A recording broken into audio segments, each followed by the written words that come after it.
this? We got a case of t-shirts for KTG Hat Company. Yay, KTG.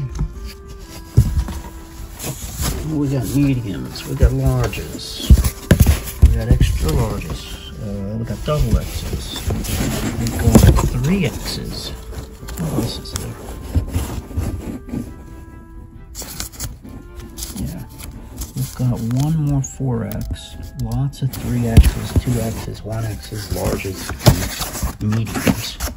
So, anybody who is interested in getting a KTG t-shirt, the prices went down slightly. They're still $20, but shipping is only $10. Went down from 13 to 10, so it's $30. All you basically have to do is just, you know, PayPal me the money, $30, and it's 20 plus 10 shipping. And if you're getting multiple hats, after the first hat, each hat is only $1.25 additional for shipping. So you could just email me at the same quadrogong at gmail.com, and I'll tell you how much you could PayPal. But that's about it. I think I'm gonna play my sparkly Telecaster today. New coffee flavors. I got this one here, Infinite Fruity. It's like a raspberry flavor. This one's Infinite Gourmet. Tastes like a praline and vanilla. We got some roasted hazelnut. Those little orange sunset ones on the left, the sunburst, that's whiskey. Whiskey came out great. What's up, everybody? Welcome back. It's Kev. This is Kevin with Hats and Guitars. This one I have a natural light today. I don't have the Gito on it, just looked nice as is.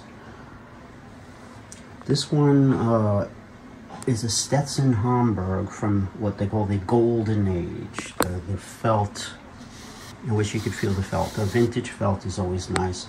This one, I had the band retacked, and I had the sweatband professionally restitched so that it's, you know, really firm. You could flip it up and down. There's no problem of the stitches being rotted. When I first got it, there was about maybe like a 1-inch section that was not stitched, and that can sometimes be a sign that, well, it could be a sign that the stitches are rotted out. And when that happens, basically the whole sweatband falls out, and, you know, and then you have to pay to get it repaired. So when I see something like that, what I do is I check out the band itself. If the band itself is not dry and the band is in good shape, we reinforce it. We have it restitched, and we just stitch the whole thing. And often what you see is that things were restitched unprofessionally before you got there and stuff, and that's why they were coming out. So I had this baby just for safekeeping.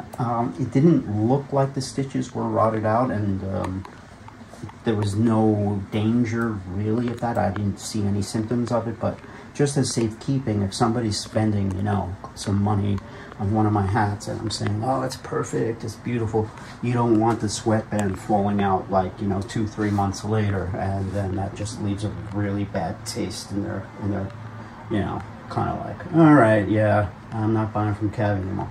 So sometimes you got to do things like that as a precaution.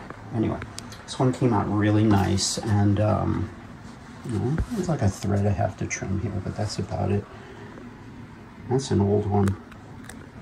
It came with a pretty interesting box. This is the box it came with. And some shirts that are going out. Some props for my son's YouTube channel. He's got a YouTube channel. It's my desk. I always keep a little tiny candy jar for guests here. Some pedals. Oh, this is another hat. This is a hat of 50's Open Road. This one is still here. This one is in great shape. That's a late 50s, I believe, mid to late 50s. A buddy of mine said it's a 53. I don't know if it really is a 53. I think it's a late 50s, but again, what I know about vintage hats will fit like on the end of that windcord bun. That is a big windcord bun, actually. Look at the size of it. It's a big bun. It's one of those non-stretchy ones, just a string. Oh, let's see, it's a little twisted. That's why the windcord is doing that. Let me fix you. Okay. But anyway, before I fix it, you can see the size. It's a huge windcord button. Look at the way they cover it with the fabric. They take the same grosgrain ribbon and they wrap it around the windcord. Beautiful job. There is not a bite, a stain, a flaw, nothing on this hat. If you're looking for a 1950s open road that's just perfect, come to Kev. Yeah, my hats might be a tiny bit more than, maybe buying it on eBay or something, but when I do them, they're perfect.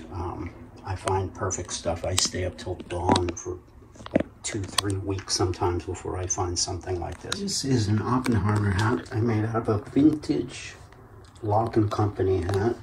Gorgeous, gorgeous felt. I do these tribute hats for people. This one I'm doing for Dave. I reshaped the top. Had the sweatband reinforced, restitched. Did this little telescope, so we're deciding whether we want to do a thinner band on this or not. Sometimes, you get a tan line when you pull it off, so it's a little lighter underneath, so that's not always possible. So we might leave this band as is. Vintage bands can never really be, that's it. Once you change it, that vintage original band is gone forever, so it's kind of tough to take that off. Don't really want to. But yeah, I could do an Oppenheimer hat for anybody. It's always better to do it out of a repurposed vintage hat because the quality is so amazing.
candy canes?